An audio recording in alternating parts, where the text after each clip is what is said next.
Assalamualaikum warahmatullahi wabarakatuh. Jangan ada lagi politik identitas. Jangan ada lagi politisasi agama. Jangan ada lagi polarisasi sosial. Demokrasi kita harus semakin dewasa. Konsolidasi nasional harus diperkuat. 2024 kalau Bapak salah pilih, begini nih. Disuruh ngurus hutan, malah menghabisi hutan.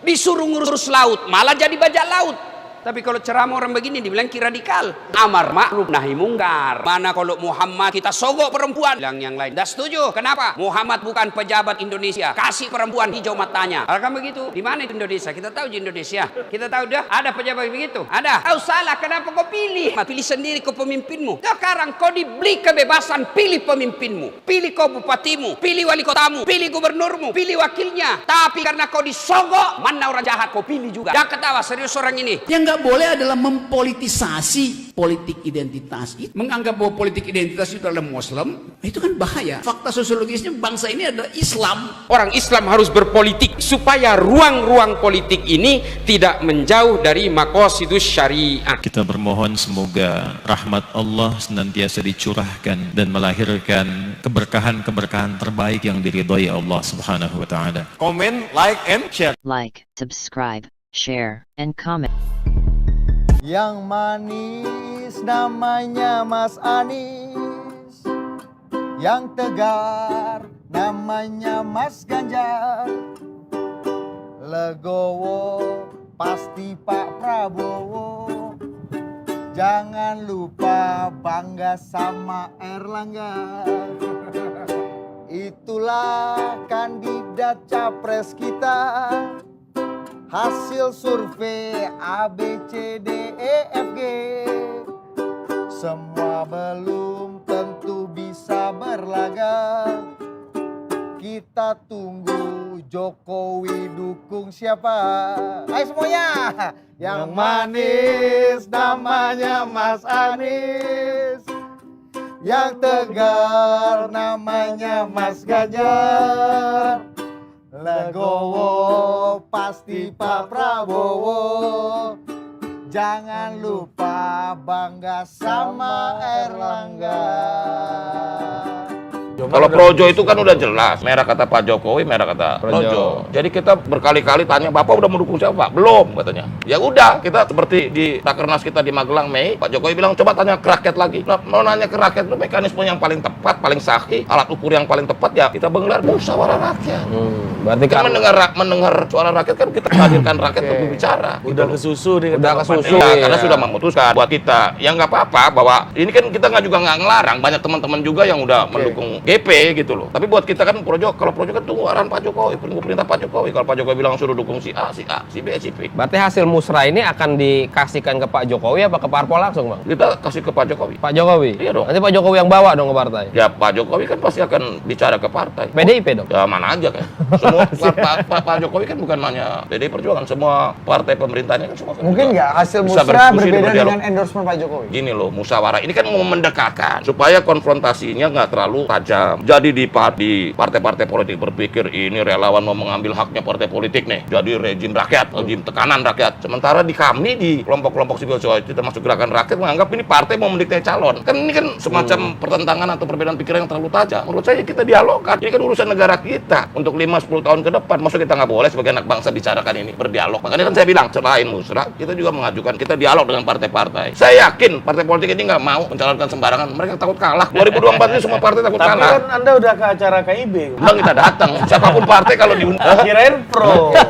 Bukan karena KIB takut acara itu nggak sepengetahuan Pak Jokowi. Muni berarti artinya mewakili Pak Jokowi lah. Muni kan nggak mau terbuka dia ngomong. Tapi secara garis besar Anda lihat ada gap nggak antara apa yang diinginkan rakyat dengan diinginkan elit ini, ada gap yang jauh? Atau Anda lihat pada akhirnya elit seperti kata Bang Muni 2014, elit akhirnya mau nggak mau tunduk keinginan rakyat. Inilah karena itu tadi abjadnya itu kita nggak selesaikan gitu. cara berpikirnya itu. Barack Obama itu dikritik oleh elit intelektual Amerika itu karena dia terlibat di dalam pilpres Donald Trump. Itu dia dikritik, itu tidak biasa. Dalam politik Amerika Serikat itu, begitu Anda selesai sebagai presiden, Anda negarawan, Anda milik bangsa, dan Anda jarang sekali komentar tentang pengganti Anda. Itu tidak biasa. Dia punya hidup sendiri, ngurus perpustakaan, ngurusannya, ya, ranchnya, kemudian mengembangkan pendidikan dan seterusnya lah.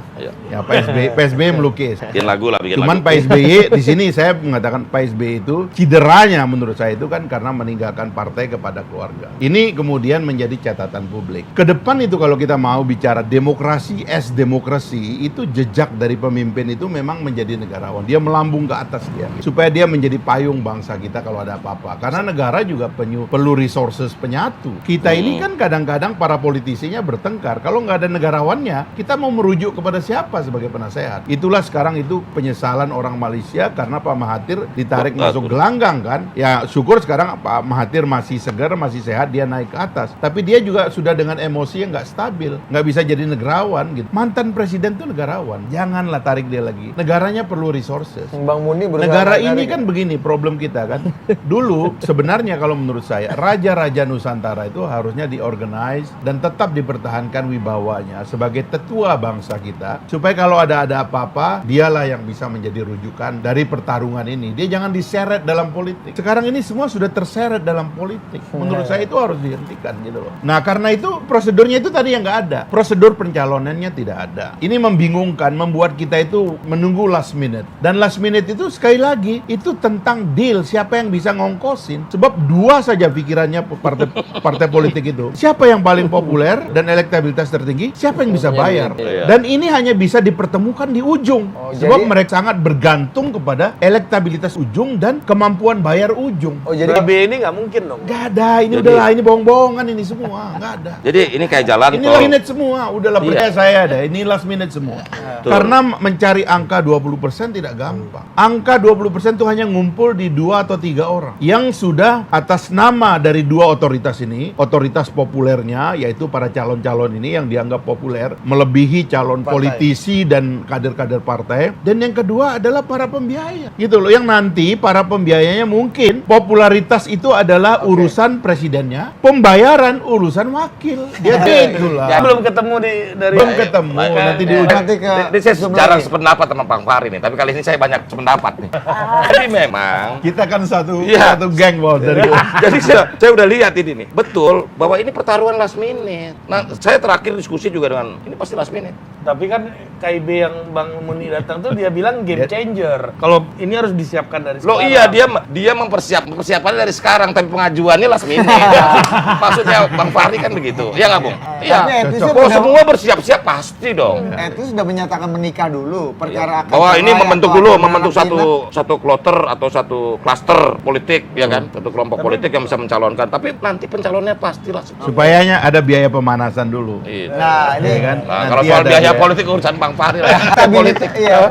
Jadi antara elektabilitas dan kemampuan membungkus ini langsung terus terang statement Bang Fahri yang seperti Bung Muni, saya juga kali ini sepakat nih sama Bung Fahri Hamzani terkait dengan para mantan presiden. Dan saya kira yang harus kita lakukan, harus kita lembagakan itu adalah benar yang dibilang oleh Bung Fahri, agar ketika selesai masa jabatan untuk memastikan ada pemimpin baru yang lahir, yang betul-betul baru sesuai dengan zamannya tadi yang disampaikan oleh Bung Muni. Zamannya beda, orangnya beda, tantangannya beda, generasinya beda. Memang sebaiknya para presiden kita ini itu melepaskan diri dari aktivitas politik itu. Kalau kita kan pengalaman kita masih mantan presiden, masih urus partai politik, sehingga dia bagaimanapun juga akan tetap punya pengaruh gitu yang mungkin menjadi kontraproduktif sebetulnya. Dan eksperimen yang dilakukan oleh Bung Muni itu sebetulnya adalah esensinya melahirkan orang baru. Pak Jokowi kan dulu dianggapnya adalah outsider ya, istilahnya kan outsider politik, sama sekali di luar pikiran para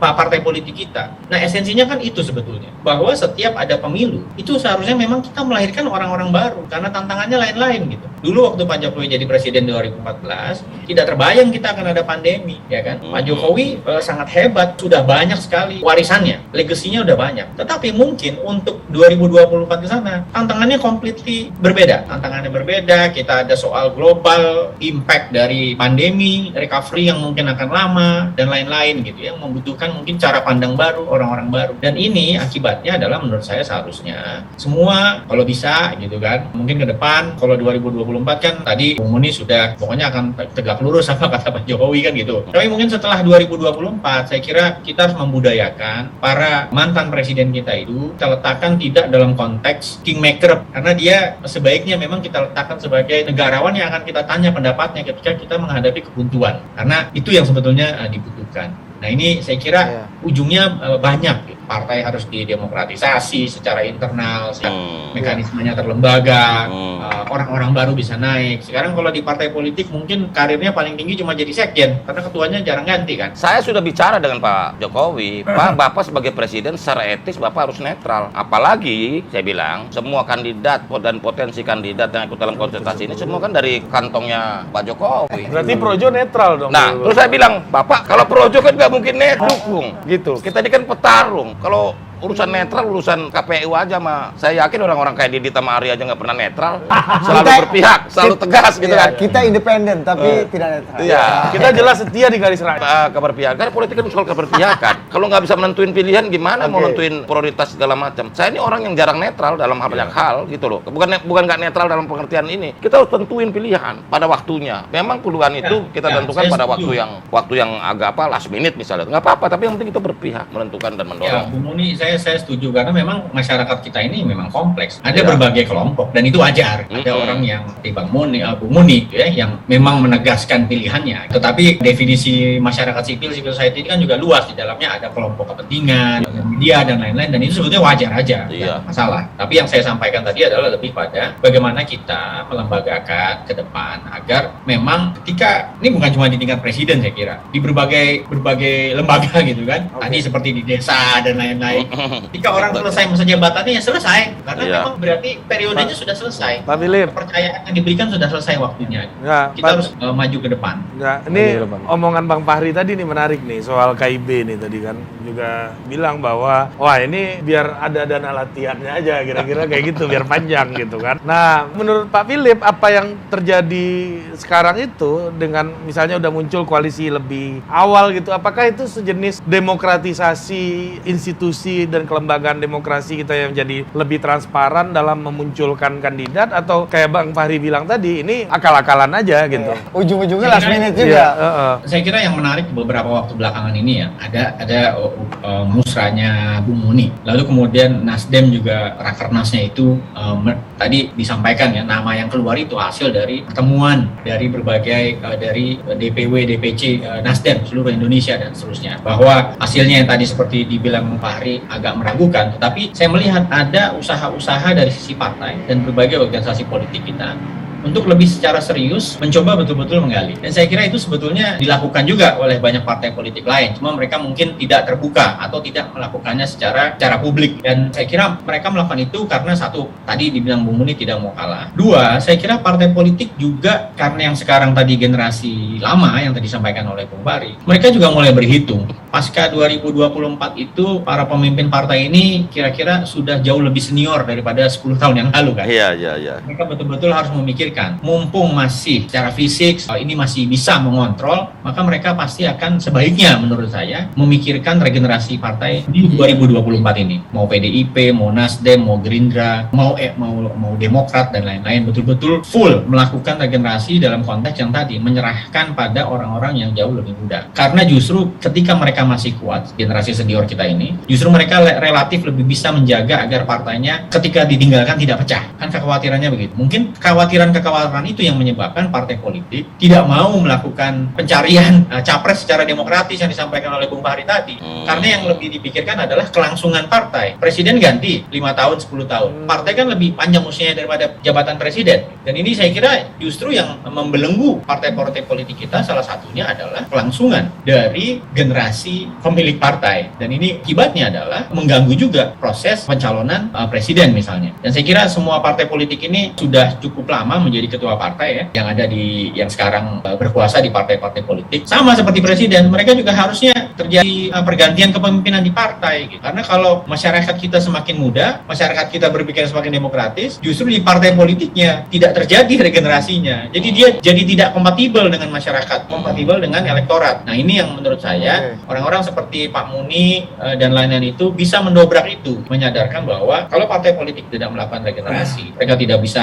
melahirkan calon-calon diri, maka dia akan didobrak dari luar oleh organisasi-organisasi non-partai. Terima kasih.